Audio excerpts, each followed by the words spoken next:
कल सियासत में भी मोहब्बत थी, अब मोहब्बत में भी सियासत है।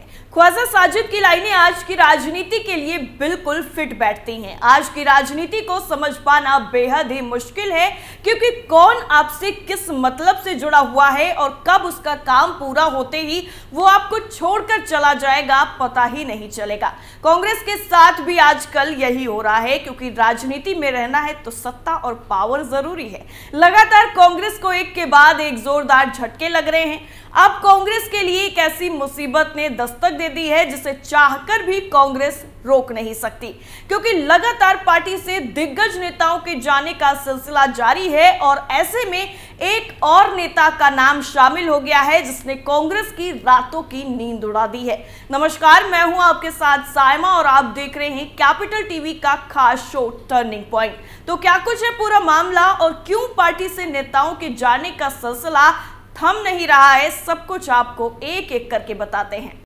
कांग्रेस में नहीं थम रहा बगावत का सिलसिला, एक और नेता ने बनाया पार्टी छोड़ने का प्लान। क्या कांग्रेस अपने नेताओं को नहीं संभाल पा रही?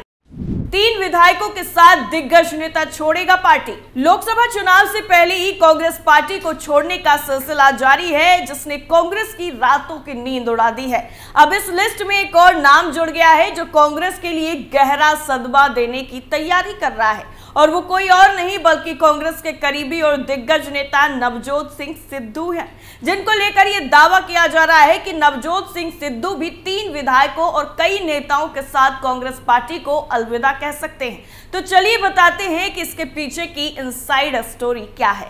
दरअसल लोकसभा चुनाव से पहले कांग्रेस को एक और झटका लगने जा रहा है। सियासी गलियारों में हो रही चर्चाओं से मिली जानकारी के मुताबिक नवजोत सिंह सिद्धू देश की सबसे पुरानी पार्टी यानी कांग्रेस छोड़कर एक बार फिर भारतीय जनता पार्टी में शामिल हो सकते हैं। सूत्रों के मुताबिक सिद्धू 3 कांग्रेस विधायकों के साथ 22 फरवरी के बाद बीजेपी में शामिल हो सकते हैं।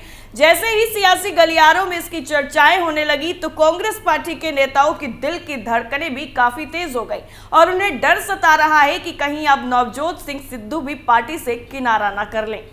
2017 में बीजेपी छोड़ कांग्रेस में हुए शामिल। आपको यहां पर जानना जरूरी है कि 2017 के पंजाब विधानसभा चुनावों से पहले सिद्धू ने भाजपा छोड़कर कांग्रेस में शामिल हो गए थे। उन्होंने कहा था कि वो एक जन्मजात कांग्रेसी थे जो अपनी जड़ों में वापस आ गए। क्रिकेटर से नेता बने सिद्धू ने कहा था कि वो आला कमान की तरफ से नियुक्त किसी भी व्यक्ति के अधीन काम करने के लिए तैयार होंगे और जहां से पार्टी उन्हें चाहेगी वहां से चुनाव लड़ेंगे। आपको ये भी बता दें कि कुछ वक्त में नवजोत सिंह सिद्धू अपनी पार्टी के नेताओं से अलग होकर रैलियां निकाल रहे हैं, जिसकी वजह से मौजूदा पंजाब प्रधान राजा वड़िंग सहित कई नेता उन पर भड़के हुए हैं और चेतावनी भी दे चुके हैं। 2004 में शुरू की राजनीतिक पारी। साल 2004 में सिद्धू ने अपनी राजनीतिक पारी की शुरुआत अमृतसर से भाजपा के टिकट पर लोकसभा चुनाव लड़कर की, जहां उन्होंने अपने पहले चुनाव में कांग्रेस के दिग्गज RL भाटिया को हराया। जब वो भाजपा में थे तब शिरोमणि अकाली दल के भाजपा का सहयोगी होने के बावजूद सिद्धू के बादल परिवार के साथ रिश्ते में खटास आ गई थी। बाद में बीजेपी के साथ उनके रिश्ते भी कमजोर हो गए जब पार्टी ने 2014 के लोकसभा चुनाव में वरिष्ठ नेता अरुण जेटली को अमृतसर से मैदान में उतारा। हालांकि बाद में उन्हें राज्यसभा में शामिल किया गया, लेकिन उन्होंने कांग्रेस में शामिल होने के लिए पार्टी छोड़ दी। वहीं नवजोत सिंह सिद्धू भी सोशल मीडिया पर बिना नाम लिए अपना जवाब भी दे चुके हैं। उन्होंने एक ट्वीट शेयर कर लिखा था कि ना मैं गिरा ना मेरी उम्मीदों का कोई मीनार गिरा, लेकिन मुझे गिराने की कोशिश करके हर शख्स बार बार गिरा। तो वहीं दूसरी तरफ नवजोत सिंह सिद्धू ने ट्वीट कर शायराना अंदाज में विरोधियों पर हमला करते हुए लिखा कि अपने खिलाफ बातें मैं अक्सर खामोशी से सुनता हूं, जवाब देने का हक मैंने वक्त को दे रखा है। तो वहीं दूसरी तरफ चंडीगढ़ में भी केंद्रीय मंत्रियों और किसान नेताओं के बीच में चौथे दौर की बातचीत से पहले ही पंजाब के 7 जिलों में इंटरनेट सेवा पर रोक लगा दी गई है, जिसकी वजह से नवजोत सिंह सिद्धू काफी ज्यादा भड़क गए। केंद्रीय गृह मंत्रालय ने पंजाब के 7 जिलों में 24 फरवरी तक इंटरनेट पर प्रतिबंध लगा दिया। आदेश में पटियाला के शंभू, जुल्फका, पासिया, पातड़ा, घन्नौर, देवीगढ़, मोहाली के लाडलू, बठिंडा का संगत, मानसा का सरदूलगढ़, बोहा, फतेहगढ़ साहिब, संगरूर के खनौरी, मूनक लहरा, सुनाम, छांजली और श्री मुक्तसर साहिब के किलियावली इलाकों में इंटरनेट सेवाएं प्रभावित रहेंगी। किसान नेता आपस में बात करने के लिए वॉकी टॉकी का इस्तेमाल कर एक दूसरे से संपर्क करते हुए नजर आ रहे हैं। तो वहीं 18 फरवरी को कांग्रेस नेता नवजोत सिंह सिद्धू ने किसान प्रदर्शन का समर्थन कर दिया। उन्होंने किसानों की दोगुना आय को लेकर किए गए वादों पर केंद्र सरकार को घेरा। सिद्धू ने पटियाला में एक प्रेस कॉन्फ्रेंस की। यहां पर उन्होंने कहा कि मैं ये बताना चाहता हूं कि जब भी देश में अनाज की क्रांति उभरी है तो वो पंजाब हरियाणा से ही उभरी है। उन्होंने कहा कि किसानों को कहा गया कि न्यूनतम समर्थन मूल्य यानी एमएसपी और आय को दोगुना कर दिया जाएगा। इससे बड़ा झूठ दुनिया में क्या है। सिद्धू ने कहा कि 2013 में डीजल 38 रुपए लीटर था और पिछले कुछ सालों में डबल से ऊपर हो गया है। इन सब चीजों से इनपुट कॉस्ट कितनी ज्यादा बढ़ गई है और किसान की एमएसपी सिर्फ 40 रुपए बढ़ी है। इतना ही नहीं, सरकार किसानों के लिए 40 रुपए बढ़ाकर 400 रुपए इनपुट कॉस्ट के नाते वापस ले लेती है।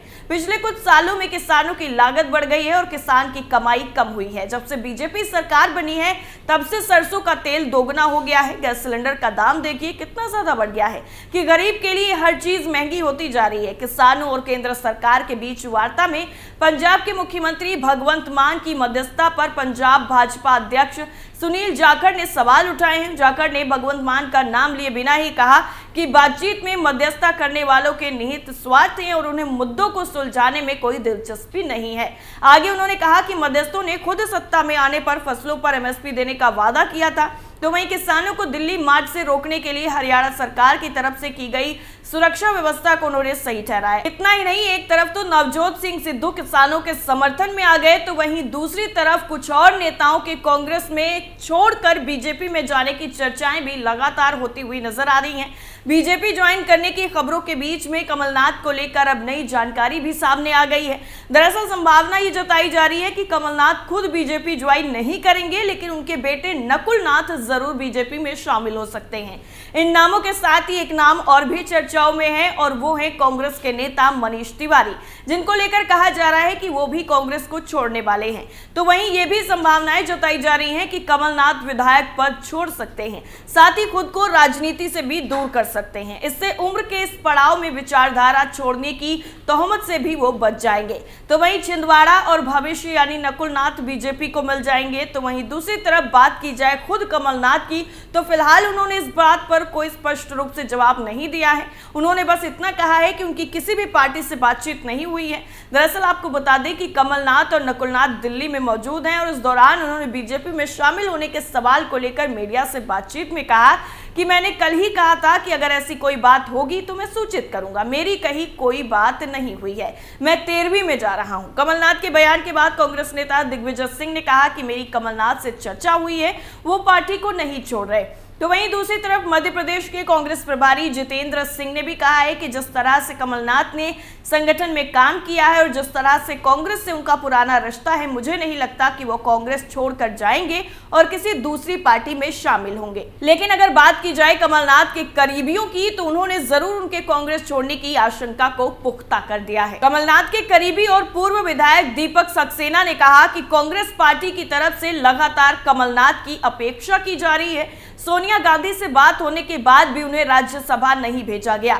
इसके अलावा कांग्रेस 3 राज्यों में चुनाव हारी, लेकिन उपेक्षा सिर्फ कमलनाथ की ही की जा रही है। ऐसी स्थिति में कमलनाथ असहाय और अपमानित महसूस कर रहे हैं। वहीं जब से कमलनाथ के बीजेपी को ज्वाइन करने की खबरें सामने आई, तभी से उनके कई करीबी विधायक टेंशन में नजर आ रहे हैं। सूत्रों की अगर माने तो कमलनाथ के करीबी कांग्रेस विधायक अभी उनके साथ बीजेपी में शामिल होने के लिए राजी नहीं हुए हैं। इसका उन्होंने कारण भी बताया है। दरअसल कहा जा रहा है कि ज्योतिरादित्य सिंधिया जब अपने साथ गए विधायकों का संरक्षण नहीं कर पाए तो कमलनाथ कैसे करेंगे। उन्होंने ये भी कहा कि सिंधिया के समय कांग्रेस सरकार गिर रही थी, बीजेपी को कांग्रेस विधायकों की जरूरत थी। उस वक्त 2023 के विधानसभा चुनाव में कई विधायकों के टिकट कट गए और हाल ही में निगम मंडल की सारी नियुक्तियों पर भी रोक लगा दी गई, जिसमें सिंधिया के 5 नेता एडजस्ट थे। ऐसी कई बातें हैं जिनसे असमंजस की स्थिति बनी हुई है कि वो कमलनाथ का साथ दें या ना दें।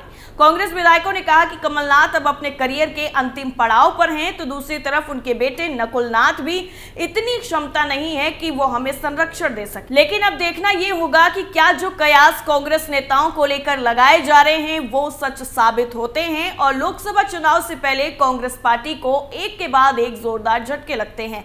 आपका क्या मानना है, कमेंट करके जरूर बताइए। फिलहाल के लिए इतना ही। बाकी तमाम खबरों के लिए आप बने रहिए कैपिटल टीवी के साथ। नमस्कार।